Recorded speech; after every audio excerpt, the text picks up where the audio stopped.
like a Hellcat.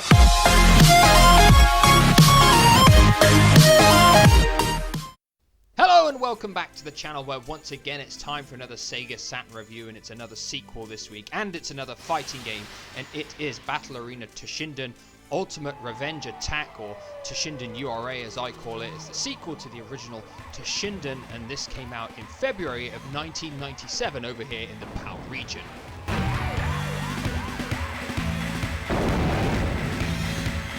Now the story of this game is really weak. I'm definitely going to say that to start with. Basically a robotic machine has been built and it's stolen, and I'm under the impression that it's going around killing people, so all the Toshinden fighters have one big tournament to try and find out the truth. That's pretty much the gist of it. Story in this game is really weak. But a lot of the characters do return from the first game, but there are quite a few new additions too.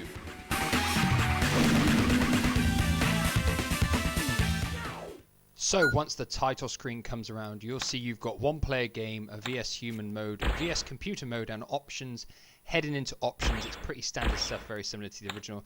Change the difficulty, change the length of time per bout. You can change the number of set points you need to win a battle, and of course check and change the controls as well. It really is very similar to the original Toshinden. So heading into the character selection, you'll see we've got IG Show, Verm, Wolf, Repley, Ron, Ripper, Tracy, Ellis, Duke, Mondo, Foe, Rongo, Sophia, Kayin, and back to AG. So there is quite a few characters. 4 of those are secret ones that are unlocked. The structure of the game is very simple. It's just battle one character, followed by battle the next character, followed by battle the next character, until you've reached the last one and you see the ending sequence for your character.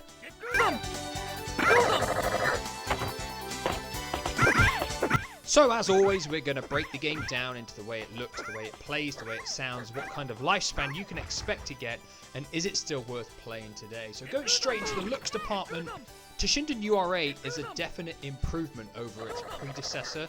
The character models are crisper and sharper. They genuinely look better. The backgrounds as well, similarly, they are better on this game. The game overall, in terms of the battle engine, is better. It just looks better in every way. It's still bright, it's still colourful. Does that mean it's a great looking game though?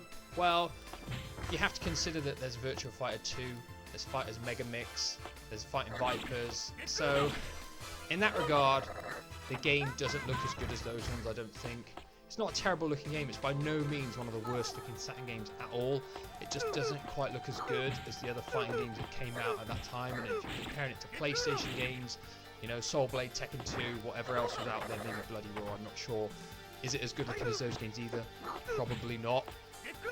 Now moving on to other aspects of the way the game looks, the character selection screen on this game, I highlighted that as a strength on the predecessor, and the way that the characters were drawn with each of their individual pictures. On this game they've been replaced by horrible pre-rendered images, and it just looks awful. Why they would change one of the highlights of the original game and make it so much worse on the sequel, it baffles me. It really does, and it takes away a little bit from the game as well. And talking about the game as the way it looks is fine, but we need to talk about the way it runs as well and performs. And the biggest problem with the original Toshinden was pretty much the lackluster response times to when you're inputting controls to what you get on the screen. And it's the same again in this game. It seems to be a common thing with Takara games. They just don't get the fighting games to be as responsive as they should be, and that kills enjoyment levels really, in my opinion. So overall, looks and performance, it's not the best, but it's not the worst at the same time.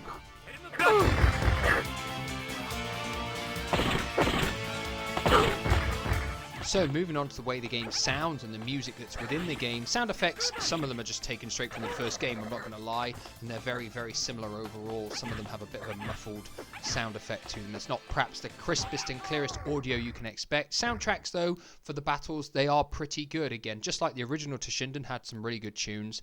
This one, perhaps not quite as good or quite as memorable, but the music still throughout the game is pretty good. So what I'm going to do is what I usually do, is give you a few examples for you to decide for yourself.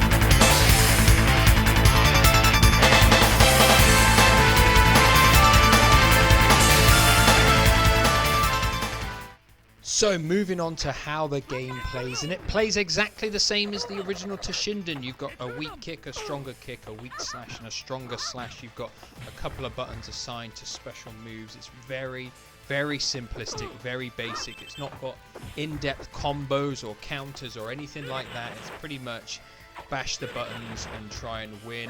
You do actually have an overdrive meter though added to this game, so it's kind of like your ultimate special move, and when that fills, if you press both Z and C together, you will unleash your ultimate special move, which does more damage, definitely. It adds a little bit to the game, and your characters actually have a few extra moves in this game as well over what they had in the original Toshinden, but it's not enough. It simply isn't enough. There's not enough moves, not enough detail in the combat mechanics to make this game want you to come back and play it over and over again, to master it, that kind of thing.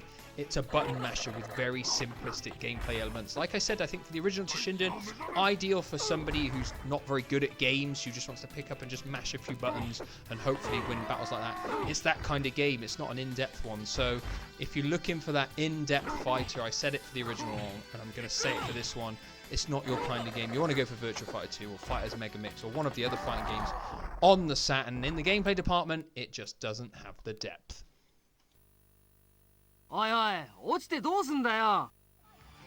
So moving on to the lifespan, and what we have here is the weakest aspect of the game by far. It doesn't have a story mode like the original game, and this is an absolute killer. You've just got your standard arcade mode where you play through and you get a little ending sequence at the end, and that is it. There's nothing major to keep you coming back. So there's no story elements like the original game where you want to play through with each character to see all the interactions between all of the other characters between the fights. There's nothing like that on this game, and it really does cripple the gameplay. You've got a two-player mode where you can battle against somebody else, and you've got a standard one-player mode where you can just fight against another single character, but that is it. You do get a secret option menu though, which will enable you to change a few effects and other things to give the game a little bit more variety. I mean, it's very minor. I'm not going to pretend it's something major, but it's there and it adds a little bit to the game. But in terms of just overall depth and replay value, the game suffers massively.